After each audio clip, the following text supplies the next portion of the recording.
Hello, in the last few videos we've made a first foray into special relativity, and we managed to get a reasonable way into it because the beginner mathematics for special relativity is relatively simple. So we could derive some equations, do some calculations and get a pretty good grasp on at least the basics of special relativity. Now I want to say something about general relativity as well, but there's no way I can go to anywhere near the same amount of detail because the maths is so much more complicated. I mean, pretty much all of the maths that is central general relativity is university level, and in some cases, depending on your degree, it will be postgrad level. So it's that much more complicated, but I still want to say something about it just to set the scene so you've got some idea what general relativity is about. So this is just going to be a description, a word description rather than a mathematical description, but hopefully that's still going to be useful. So general relativity, this is Einstein's theory of gravitation, and it is generalizing special relativity because we had a couple of things in special relativity. First of all, in special relativity, we were just using inertial frames of reference, so we didn't have any acceleration going on. In general relativity, Einstein's extended this to non-inertial frames of reference. So this is including acceleration.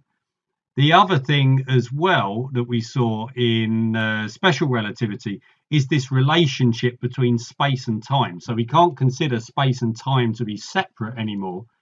They've been combined together into this single entity, space-time. And Einstein is then describing gravity as a geometric property of space-time. So this is a change now to how gravity is being thought of. So really we're moving to geometric gravity is one way of thinking about it. And as I said in previous videos, special relativity Einstein published in 1905. And it wasn't called special relativity back then, it was just relativity. It was only then 10 years later when he published general relativity that they had to make a distinction between the two. So general, this is the general case, and then special is the special case of general relativity. So it's a special case in the case of inertial frames of reference. Now, what set Einstein off on this path then? Why was he then moving for spending 10 years setting up general relativity? Well, in 1905, when he published his special relativity, the nature and origin of gravity was still very much uncertain. Some people thought that gravity was maybe electromagnetic in origin. Some people thought it acted instantaneously, throughout space. So if you've got some gravitational change somewhere, then that just immediately takes effect everywhere else in the universe. The influence of that gravitational change is just felt straight away. But then it was shown in 1905 that people were predicting these gravitational waves, that you'd actually have gravitational waves propagating at the speed of light through space-time.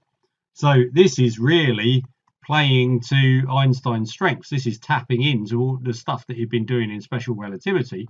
We've now got another wave propagating at the speed of light through space-time, and it's to do with gravity. So he set off on this 10-year journey to set up this relativistic description of gravity. He wanted relativistic gravity. Now, at the end of this 10 years, he had set up the Einstein field equations. Now, these field equations are complicated, to say the least. And they are not in, they're in non-Euclidean space. So we've got a different type of geometry that we're having to deal with here. So this is Riemann geometry. And this geometry is, it's more difficult to deal with mathematically than the Euclidean geometry that we learn when we're at school and at college. So he set up these field equations in this particular type of geometry, and then people went around trying to solve them. And the first significant solution the following year, 1916, so this was Schwarzschild, of black holes fame, and he solved some of these equations, And this laid the groundwork for black holes and gravitational collapse and things like that. So people were putting together these solutions. So it was quite quickly coming to fruition what Einstein had produced in general relativity. So how is this different then? How do we make the switch conceptually from Newtonian gravity and Newtonian mechanics into general relativity, this geometric gravity? So let's think of what we were doing in classical mechanics. In classical mechanics, we were building our work around two things, really. We had Newton's laws of motion, and we had Newton's law of universal gravitation. So we had these two things, these sets of equations, and we were considering objects that are not accelerating. So that was one thing we did. So we've got these inertial objects, from Newton's first law. So we're talking about those and how they behave. We were then looking at forces and how that led to acceleration through Newton's second law. We were looking at particular forces. So, well, gravity was the main one that we were playing around with. We were looking at projectiles and such like. So we were looking at gravity. And also through the third law as well, we were looking at behavior of forces, how these forces were coming in pairs. So we had these equations that we were setting up. You remember it well. We had lots of F equals MAs. We had lots of F equals GMM over R squareds. We were doing lots of third law. We were doing lots of first law. So all of this stuff we were pulling together, and we were solving this algebraically. We'd set up a whole load of equations, and we'd solve these equations in order to find values for force, for displacement, for velocity, for acceleration, things like this. So it's an algebraic approach based on forces. We could, however, and this is where we get to with general relativity, we could start thinking more geometrically. So objects not experiencing a net external force. So if we're going to our Newton's first law, so we got some inertial object, we could say, right, this inertial object is moving at a straight line. And if it's moving at a straight line at a constant speed, then we can describe it in a geometric fashion with this line. If you've got an object in free fall, so if we've got a projectile, we can describe the projectile in a parabolic path. And we saw that to some extent when we were doing our projectiles, but really we were going for these force equations and solving those. But we could have had a geometric description of that path and then solve that. And we saw something interesting when we were looking at projectiles, in that these paths, these parabolic paths, were independent. I mean, well, they are independent of mass, because we got this equivalence between inertial mass, i.e. the m in our F equals ma, and our gravitational mass, the m in our GMM over r squared. And it's not obvious that these two masses would have to be the same. There's no reason, just necessarily that when we think about this force experienced due to gravity, that has to be the same m as how that force then changes the motion of the object. These could be different m's, but they're not. They're the same m, they're equivalent, and that meant they kept on cancelling in all of our equations when we were doing our projectiles. And okay, quite often we'd reduce this bit down to, we'd have an mg in here, but we're still cancelling the same m's. We've got these, we didn't always use our this full equation. Remember our acceleration here is calculated from this based on the parameters of the Earth, but we're still using a force calculation and an acceleration calculation and cancelling those masses. We always did that in our projectile calculations. So this is saying that then our path here is the path of the object through space. It only depends upon the position and the velocity and not the properties of the object. And if this path doesn't depend upon the properties of the object, you start getting these ambiguities. So Einstein came up with this elevator thought experiment. So he had a well, essentially a room, but you could think of it as an elevator. And you've got a ball which then gets thrown in this room. It sets off on some projectile path. Now, how do you know, just by looking at the path of the ball in this room, is the ball moving under the influence of gravity, or is the room, the elevator, moving around? So have we got an accelerating ball, or have we got an accelerating elevator? I mean, there isn't really any way to tell on this. You can't tell if the elevator is stationary in a gravitational field and the ball is accelerating, or whether the ball is stationary and the elevator is accelerating at the acceleration that would be required to mimic the acceleration caused by gravity. So you've got this ambiguity where you just cannot tell just by looking at the path of this ball. And that comes back to this equivalence between inertial and gravitational mass. Now, an outcome of all of this, when Einstein was putting together general relativity, is he's saying, right, we can now describe these paths geometrically as paths through curved space-time. So he was taking space-time and then saying, okay, well, let's think of this as not being flat anymore. Let's move into a new type of geometry and describe this curvature, and then the paths that the objects are taking are then paths through this curved space-time. So if you've got an object just moving along, according to Newton's first law, we've got no net force on it, it's going to be following these straight lines, in inverted commas, along a curved path. So it's like saying if you're on the surface of the Earth and we go from here to here, the shortest route is a curved line. It's straight from the point of view of the surface, the curved surface of the Earth. It's a similar thing here in space-time. You've got these things called geodesics, which are our paths through curved space.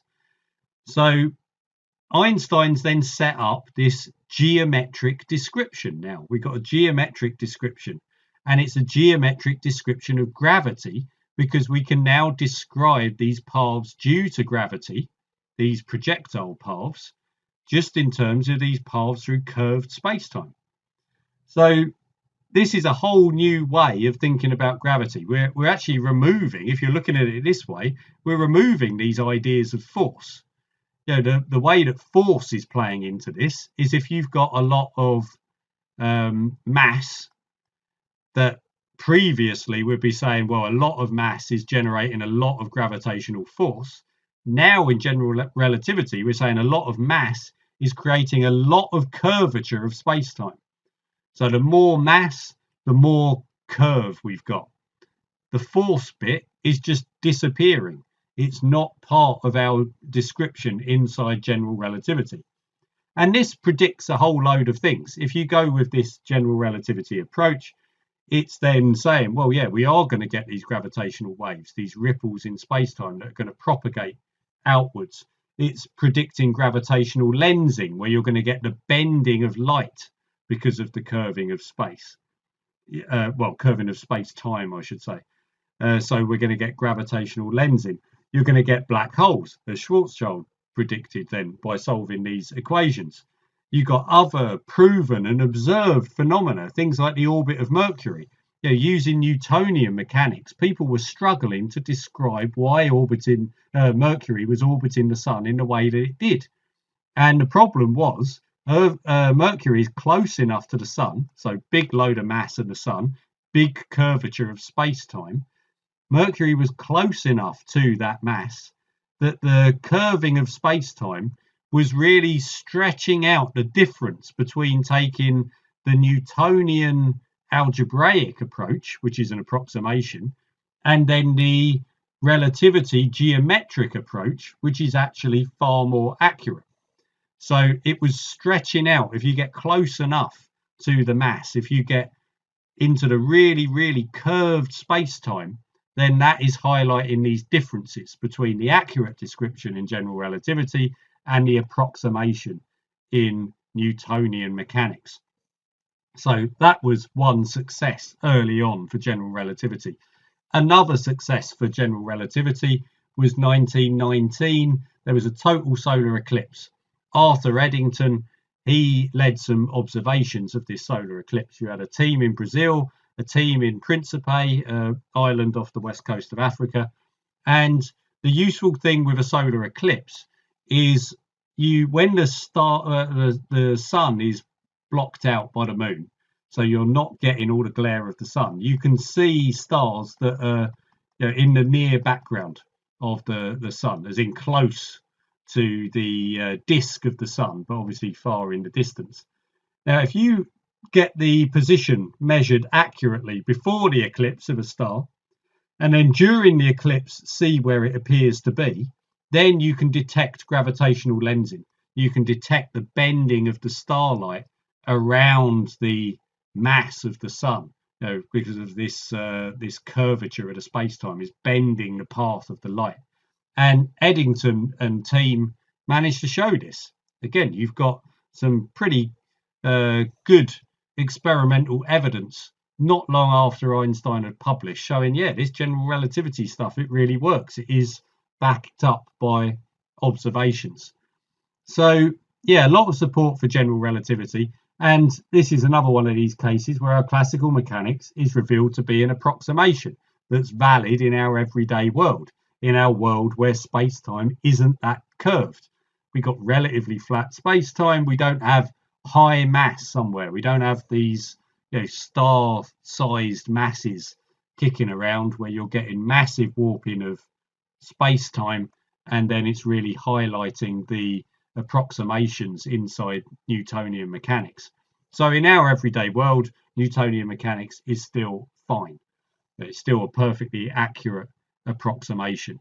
But when we get into cosmology and we're looking at really these heavier, these more massive objects, then we need to use general relativity. Now, this isn't to say, even with the good evidence that we've got, observational evidence, this isn't to say that general relativity is necessarily a done deal. It's not necessarily complete. There are some questions that remain. Is it compatible? How do we make it compatible with quantum mechanics? There's a lot of questions around that. Things like quantum gravity are being researched and get spoken about quite a lot. You hear that a lot on Big Bang Theory. If you're a fan of the show, they're always talking about loop quantum gravity. So that's something that's being looked into, along with other theories of how to make these two theories compatible with each other. Then you never know what's going to happen with future discoveries. Things around dark energy, dark matter, and such like this might lead to new developments. These are fast-moving areas of physics, so you've always got to be open to change. But up until now, over the last 110 years, general relativity has stood up well to the experimental evidence. It's been backed up time and time again, and it's made predictions that have let people go off and try and find things in the universe that they have then discovered based on predictions of general relativity. So far, it has been quite a success. So that's just an overview anyway of some, it gives you some idea, hopefully, of what general relativity is about. You're going to have to come back to it if you go off and study this at university and you really start digging around in the maths. And it's a very rewarding topic to study. I really loved studying general relativity when I was doing my first degree on this. Let me mix with people in the maths department as well, because the maths was so much more complicated than just the stuff that was being done in the physics department. So it's a hefty topic to get your teeth into, and really, really interesting. So I highly recommend it. And it's a good motivation to really get your maths up to speed as well. As a physicist, don't just keep on focusing on all the physics side. Well, unless that's the part of it you really, really want to be dealing with.